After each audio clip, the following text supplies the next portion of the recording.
Alexan, das Geheimnis von Mystico. Die Legende der 3 Artefakte. Kapitel 1: Das Erwachen in der Dunkelheit. Alexan erwachte auf kaltem Untergrund.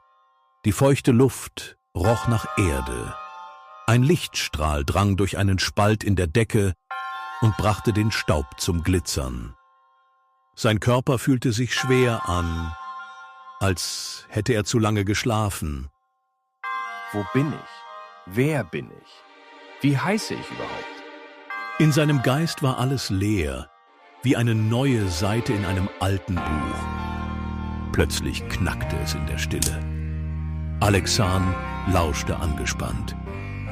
Bin ich allein? Er stand langsam auf und tastete die Wände ab.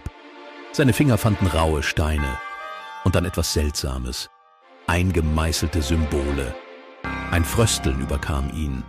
Der Ort kam ihm bekannt vor, als wäre er schon einmal hier gewesen. Ein Bild blitzte in seinem Kopf auf. Ein steinernes Podest, ein altes Buch mit silbernen Runen und ein zuckender schwarzer Blitz. Doch so schnell, wie es gekommen war, verschwand es wieder. Er wusste eines: er musste sofort raus. In der Dunkelheit stolperte er und plumpste mit einem lauten Platsch in eine matschige Schlammpfütze. Na toll, mein Name ist wohl Schlammmonster. Er wischte sich den Dreck aus dem Gesicht. Dann sah er einen schwach erleuchteten Gang. Er kroch hinein. Sein Herz hämmerte. Endlich draußen angekommen, blendete ihn die Helligkeit.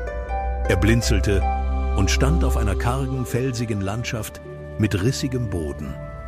Ein kalter Hauch fegte darüber und eine unheimliche Ruhe lag über dem verlassenen Ort.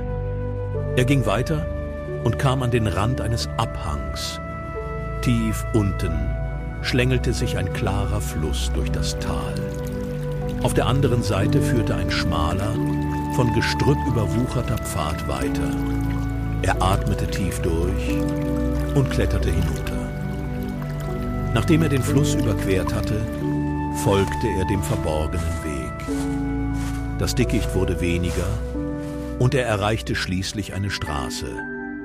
Ein riesiger Baum stand vor ihm. Seine dicken Wurzeln gruben sich tief in die Erde. Tiefe Rillen im Stamm erzählten von alten Geschichten. Das Blätterdach war golden und hielt die Sonne gefangen.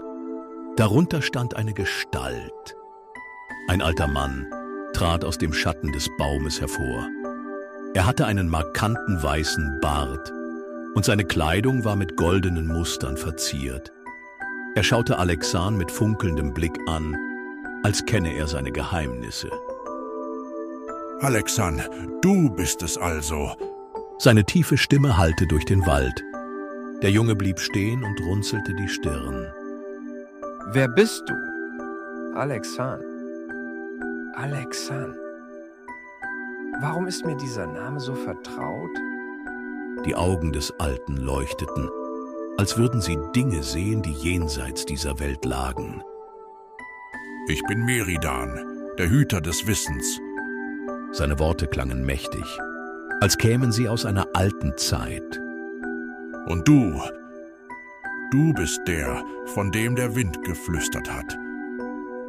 Er lächelte, doch seine Miene blieb ernst.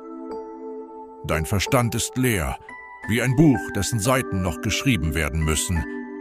Alexan zog die Augenbrauen zusammen. Der Wind? Was meinst du damit? Der Weise sah zum Baum hinauf, dessen goldene Blätter raschelten. Dieses Flüstern zog mich heute her.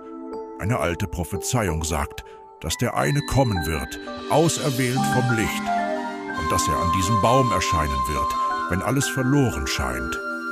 Er hielt inne und wählte seine Worte sorgsam, wie ein Hüter uralter Geheimnisse. Aber Moment, wo ist mein Stab? Er humpelte zum Baum, zog ihn aus dem Gestrüpp und grinste schief. Ein Hüter des Wissens sollte doch wissen, wo seine Sachen sind. Was, Dann wurde sein Blick wieder ernst. Das Böse hat Mystico in seinen Bann genommen. Nur der eine kann es brechen.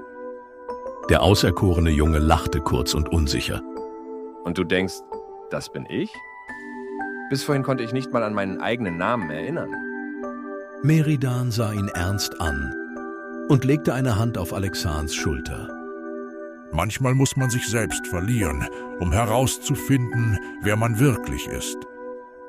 Der Hüter des Wissens schwieg einen Moment, als würde er ihm Zeit geben, das zu verarbeiten. Alexan schaute verwirrt auf. Sich selbst verlieren, um sich zu finden? Was soll das bedeuten? Meridan zwinkerte, als wüsste er mehr, ohne es zu verraten.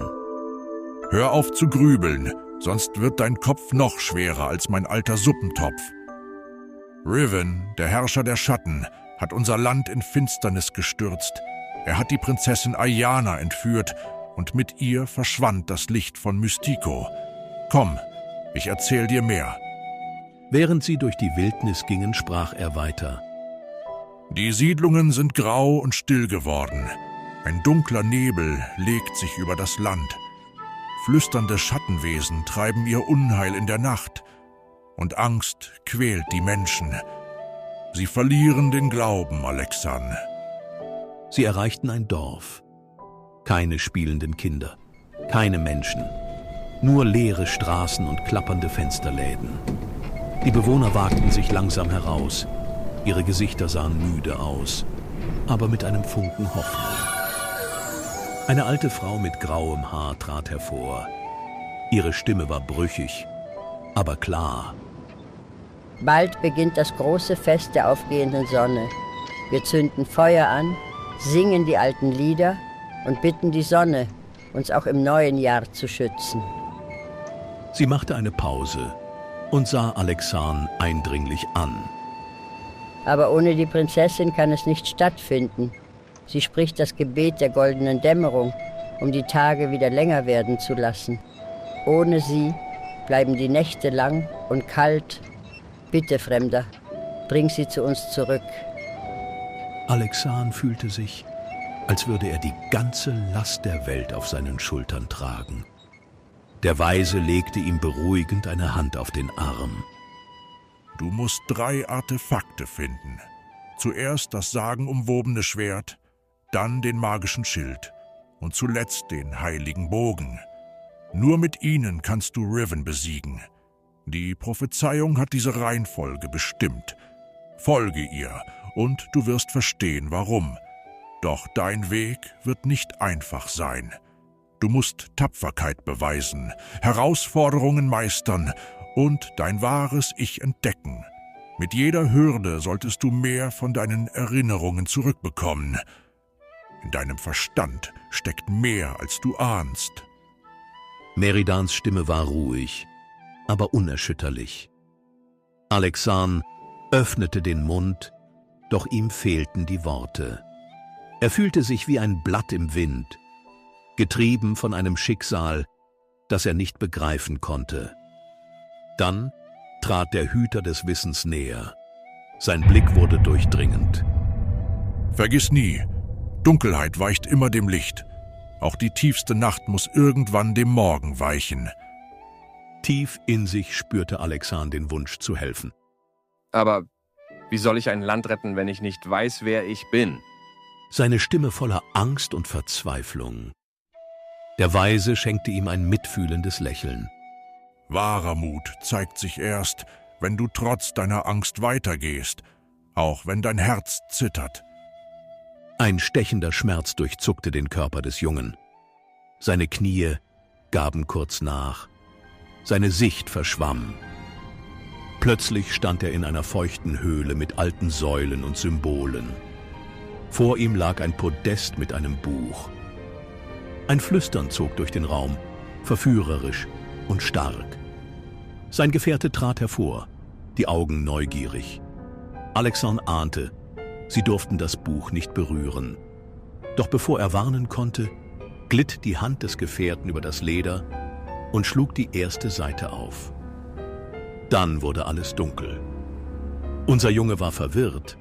Sein Atem stockte. Was für ein Buch? Wer war dieser Gefährte? War er nur ein neugieriger Freund? Und was hatte er mit mir zu tun? Alles in Ordnung? Ja, ich glaube, ich habe mich an etwas erinnert. Nur für einen Augenblick.